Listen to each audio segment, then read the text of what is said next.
Γεια σας, καλώς ήρθατε στο κανάλι μου. Πάμε σήμερα να φτιάξουμε χριστουγεννιάτικο γλυκό.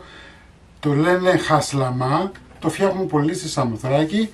Εγώ θα το πω μελομακάρονο ταψιού.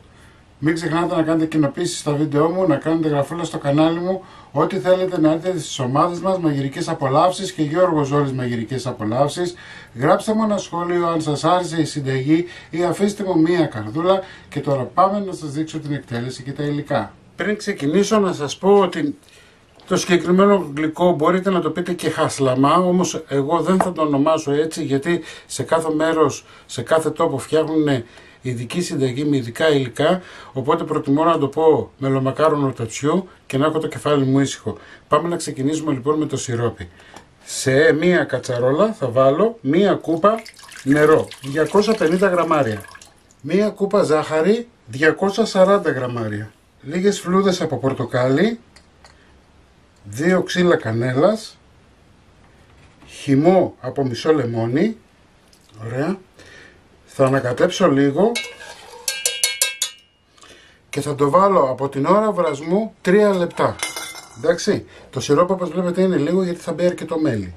Λοιπόν, πάμε για βράσιμο και πάμε να φτιάξουμε το γλυκό μας. Εδώ έχω 320 γραμμάρια ελαιόλαδο και ηλιέλαιο. Είναι μισή κούπα ελαιόλαδο, μία κούπα ηλιέλαιο. Εντάξει, το σύνολο 320 γραμμάρια. Αναλυτικά όλα τα υλικά θα τα βρείτε στην περιγραφή του βίντεο αλλά και στο πρώτο σχόλιο, έτσι μην αγχωθείτε. Εδώ έχω μία κούπα ζάχαρη, 240 γραμμάρια. Θα ανακατέψω καλά. Θα βάλω ξύσμα από 1 με 2 πορτοκάλια. Μία κούπα χυμό πορτοκάλι φρέσκο. Εδώ έχω μισή κουταλιά του γλυκού σόδα, μία τσιμπιά αλάτι, μισή κουταλιά του γλυκού γαρίφαλο, 3 κουταλάκια του γλυκού κανέλα και 2 κουταλάκια του γλυκού baking powder. Θα τα βάλω όλα μέσα, θα ανακατέψω λίγο και θα βάλω μία κούπα σιμιγδάλι ψηλό 200 γραμμάρια. Εδώ έχω αλεύρι μαλακό, αλλά μπορείτε να βάλετε και αλεύρι για όλες τις χρήσεις. Πάντα το αλεύρι το βάζουμε σταδιακά. Σπάμε τυχόνους βόλους που έχει με τον αυγοδάτη, γιατί θα τον βγάλουμε τελείως και θα δουλέψουμε με άλλο τρόπο. Προσθέτουμε και το υπόλοιπο αλεύρι και με κυκλικές κινήσεις ενσωματώνουμε. Το σιρόπι μας άρχισε να βράζει.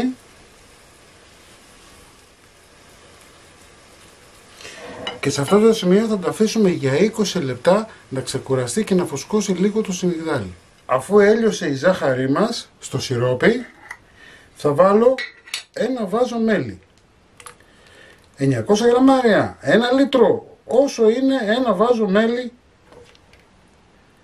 του εμπορίου. Ανακατεύουμε λίγο. Έτσι πέφτει και η θερμοκρασία, ειδικά αν το μέλι το έχετε σε κρύο μέρος, πέφτει αρκετά η θερμοκρασία και θα μας βοηθήσει καλύτερα στο να σιροπιάσουμε αργότερα. Λοιπόν, μαζεύω εγώ και όλο το υπόλοιπο, γιατί μέλι είναι, δεν το πετάμε. Το σιρόπι μας είναι έτοιμο, θα το αφήσουμε στην άκρη να κρυώσει. Έτσι, όσο μπορεί να κρυώσει μέχρι να φτιάξουμε το γλυκό μας. Αφού ξεκουράστηκε η ζύμη μας, θα βάλω σε ένα ταψάκι τριαντάρι ελαιόλαδο. Έτσι, μπορείτε να βάλετε και σπορέλαιο, και επειδή ξέρω ότι θα με ρωτήσετε όλοι γιατί σπορέλαιο δεν μπορούμε να το κάνουμε όλο με ελαιόλαδο. Μπορείτε να το κάνετε με ελαιόλαδο όλη τη συνταγή, όμως θα σας γίνει πολύ βαριά. Έτσι. Το σπορέλαιο το χρησιμοποιούμε για το λόγο το ότι είναι λίγο πιο ελαφρύ από το ελαιόλαδο. Το ελαιόλαδο έχει γεύση, έχει δύναμη. Μην συγκρίνετε πράγματα τα οποία είναι ανώμια. Θα βάλω τη ζύμη μου μέσα.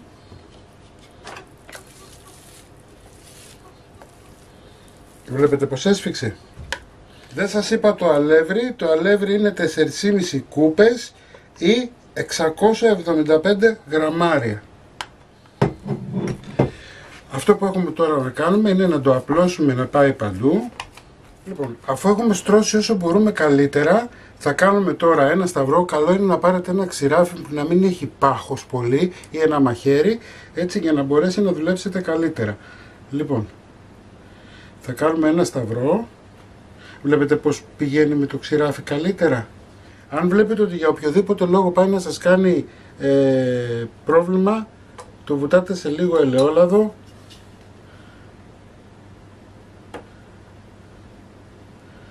και φτιάχνουμε τον σταυρό. Εντάξει, καλό είναι εφόσον κάνετε το σταυρό σας να το πιέσετε και να πάει μέχρι κάτω. Μην αγχωθείτε καθόλου το γεγονός ότι μπορεί να σας κάνει αυτό που μου κάνει εμένα τώρα, έτσι.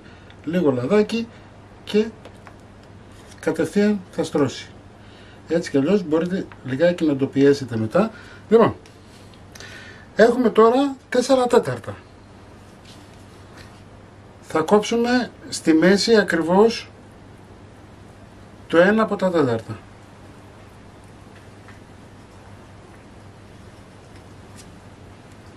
Θα κόψουμε εδώ 3 πόντους δηλαδή από τη μέση.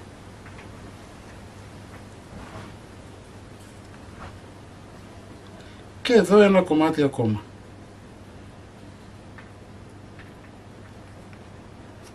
Το ίδιο ακριβώς θα κάνουμε και από εδώ.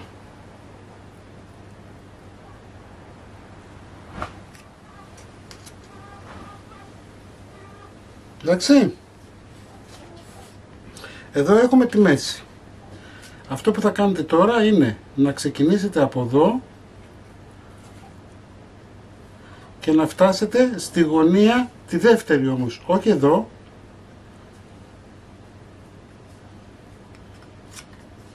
Το ίδιο θα κάνουμε και από εδώ.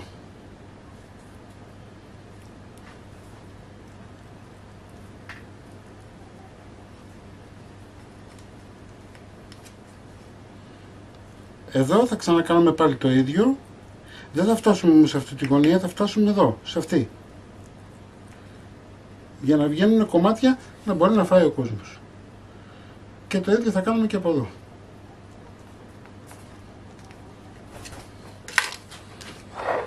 Το βλέπετε πως είναι.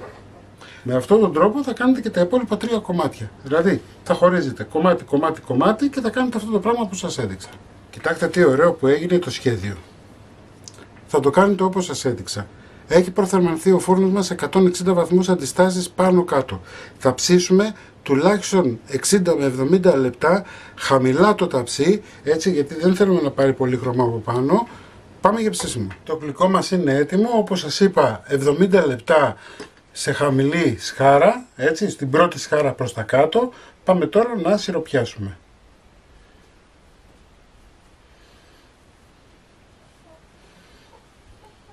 Βλέπετε το σιρόπι πόσο πηχτό είναι. Γι' αυτό βάλαμε μέλι, για να ρουφήξει σιγά σιγά το σιρόπι και να μην μας λιγώνει. Εννοείται ότι θα το βάλετε όλο το σιροπάκι, έτσι. Βλέπετε έχει φουσκώσει αρκετά και το ρίχνουμε τώρα όλο για να πάρει ένα ομοιόμορφο χρώμα. Λοιπόν, αυτό είναι το γλυκό μου για σήμερα. Εγώ σας προτείνω να το φτιάξετε όλοι και όλες. Μην ξεχνάτε να κάνετε κοινοποίησεις στα βίντεό μου, να κάνετε γραφούλα στο κανάλι μου. Ό,τι θέλετε να έρθετε στις ομάδες μας, Μαγειρικές Απολαύσεις και Γιώργος Ζόλης Μαγειρικές Απολαύσεις. Κομμένο και έτοιμο θα το δείτε στην αρχή του βίντεο και εμείς θα τα ξαναπούμε σύντομα με μια νέα συνταγή. Να είστε καλά, γεια και χαρά σας.